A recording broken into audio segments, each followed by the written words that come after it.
Yep.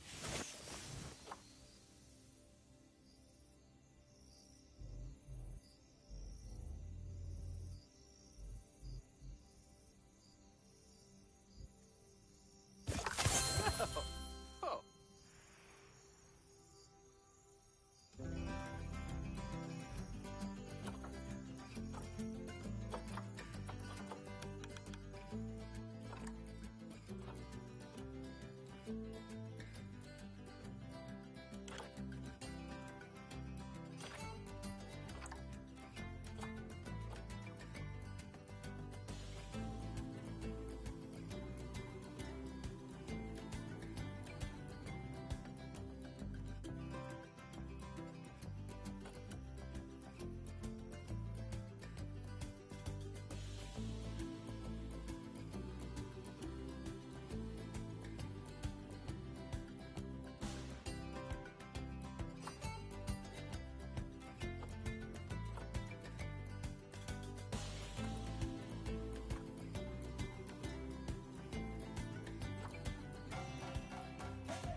Yeah.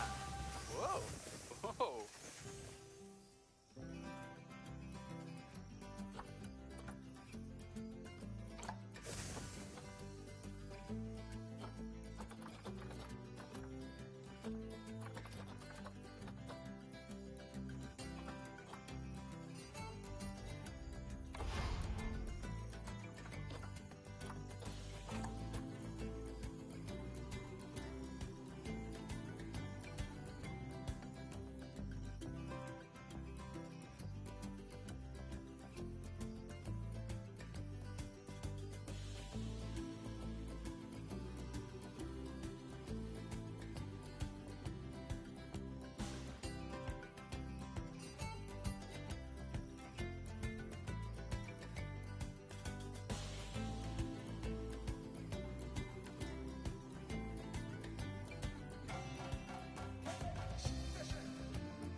Ah, heyo at Hematu.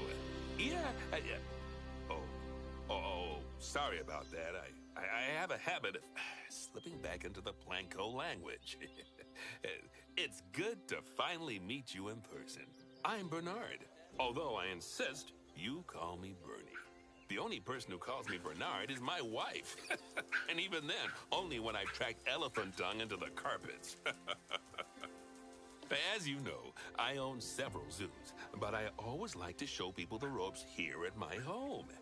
This is the first zoo I ever opened, and a source of great pride for me.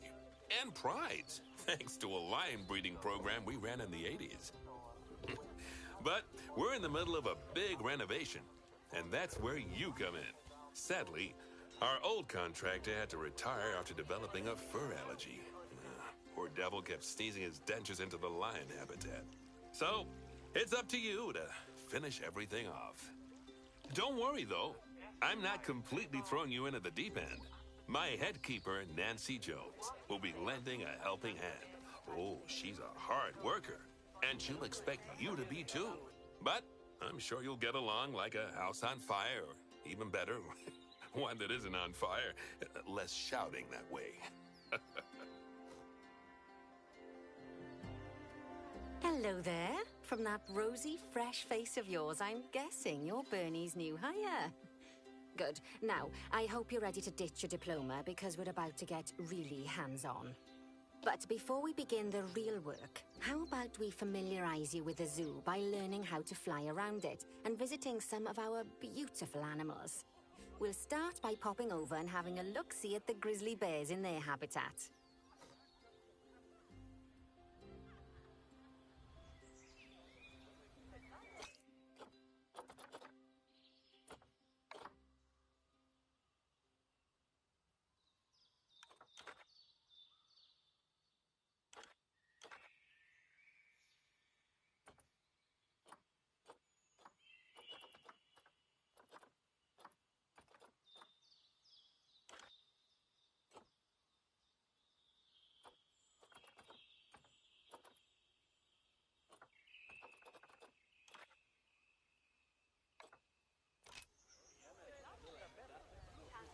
Did you know that grizzly bears, also known as Ursus arctos horribilis, can hibernate for up to 7 months a year?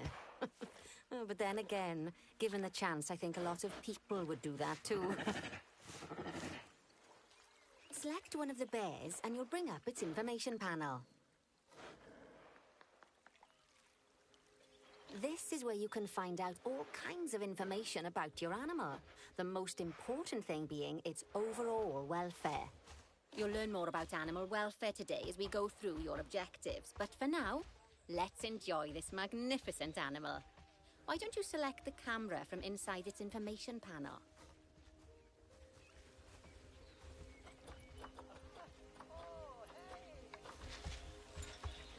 See, now this is a fantastic way to get a close look at your animals.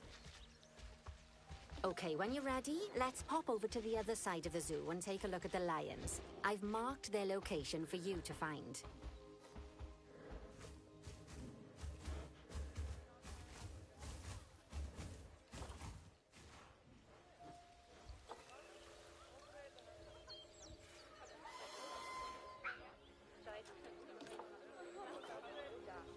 Panthera leo leo, or the West African lion to you and me.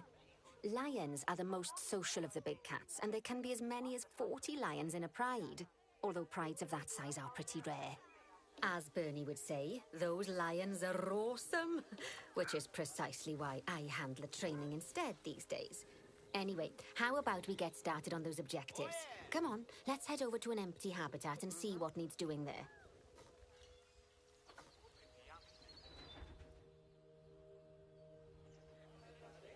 As you can see, it's a lovely space for animals, but it's missing a certain something. Well, 2 somethings. Warthogs. So I'd like you to adopt a pair of them. To adopt animals, we need to open the animal market, which is in the animal trading section.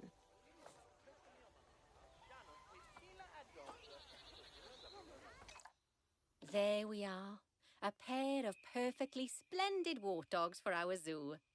Just select them and choose Adopt. Normally, the animal exchange would be full of animals, but I've emptied out the market while you learn how it works.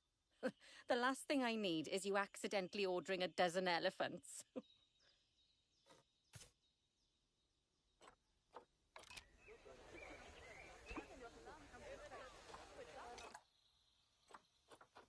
When you adopt an animal, it's automatically placed in the trade centre where they're held until you're ready to move them into their habitat, which, as it happens, you are. So how about you move them into their new home? When you ask for an animal to be moved into a habitat, your caretakers will go to the trade centre, collect your animal, and deliver them to your selected habitat. I've marked the trade centre's location, so let's go and watch the caretakers in action.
Well, as you can see, those caretakers don't hang about.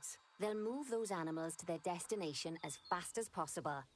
Of course, normally we'd have to place the animals into quarantine before moving them into a habitat, but I am assured by a person of good standing that these warthogs are in the very rudest of health. Right, let's get the warthog's habitat finished up so we can keep them nice and happy. You see, each animal in the zoo has an overall welfare statistic, basically how happy they are. And that overall welfare statistic is itself comprised of 4 different areas: nutrition, social health, habitat, and enrichment.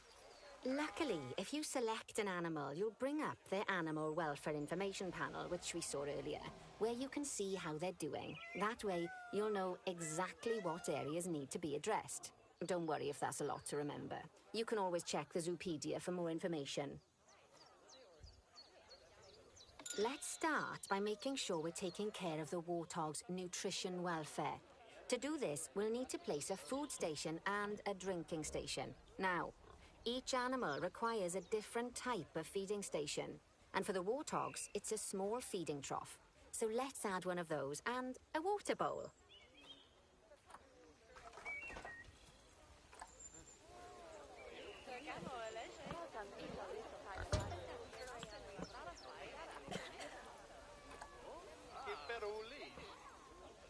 Animals also require stimulation to keep them happy.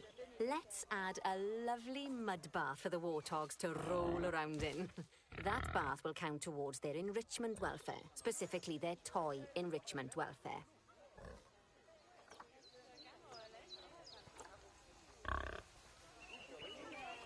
Oh, nice work. You've got a knack for this, I see.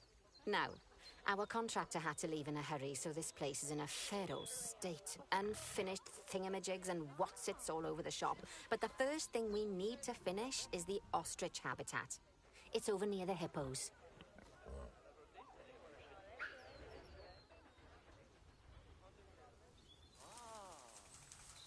before we actually start building our ostrich habitat, let's pause time for a moment.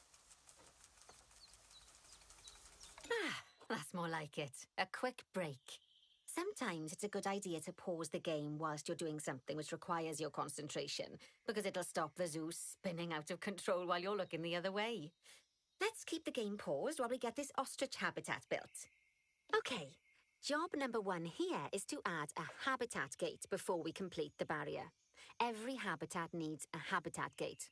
After all, how else would the keepers get in and out? Just make sure it's hooked up to the path so the keepers can reach it.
Let's complete the perimeter barrier so we can adopt us some ostriches. I've marked out an area for you to use, so I'd like you to finish off the perimeter using the brick barrier.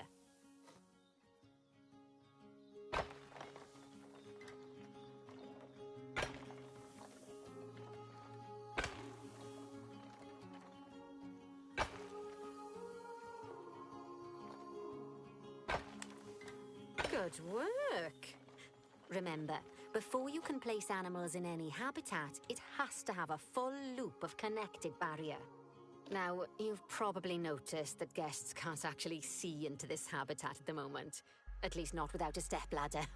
But seeing as they're banned, I'd like you to select a piece of barrier and swap out the brick for a glass barrier, so the guests can see in.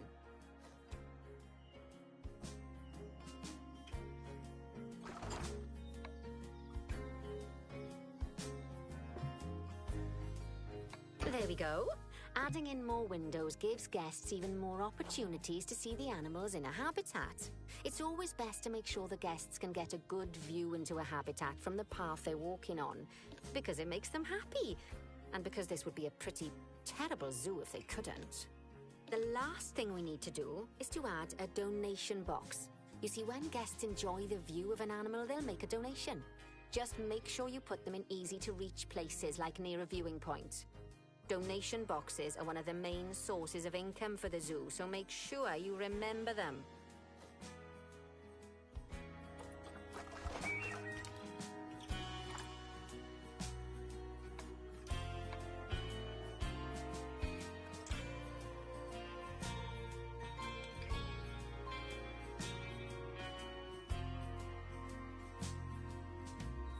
Now, before we adopt our ostriches, you should unpause time.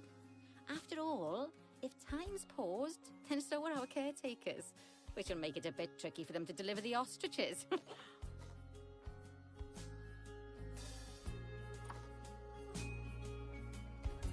Oh, by the way, as well as pausing time, you can also speed it up.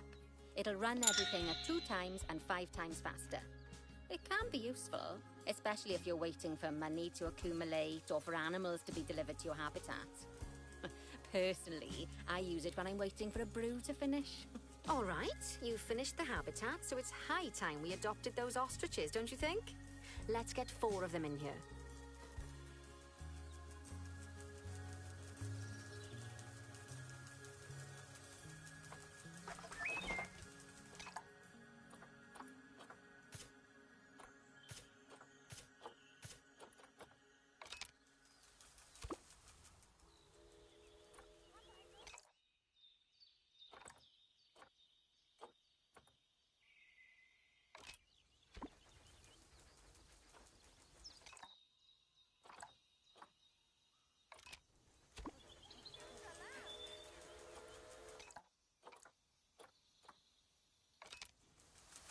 While we wait for them to be collected by the caretakers and brought to the habitat, you should get it ready for them. Add a suitable feeding station, water station, and an appropriate food enrichment item. It's often best to place things like enrichments and feeding stations near to the habitat perimeter so guests can get a really good view of the animals.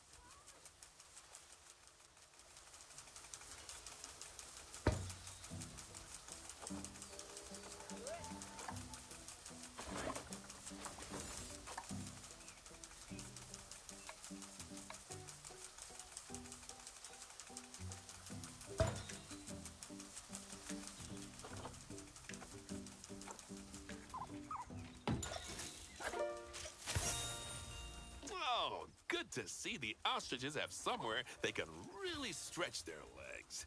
Did you know they can actually run at 43 miles per hour? Oh, heaven forbid they ever escape. The speed camera fines alone would bankrupt us. Well, Bernie certainly seems impressed. Did you do his speed camera joke? Every time we get an ostrich,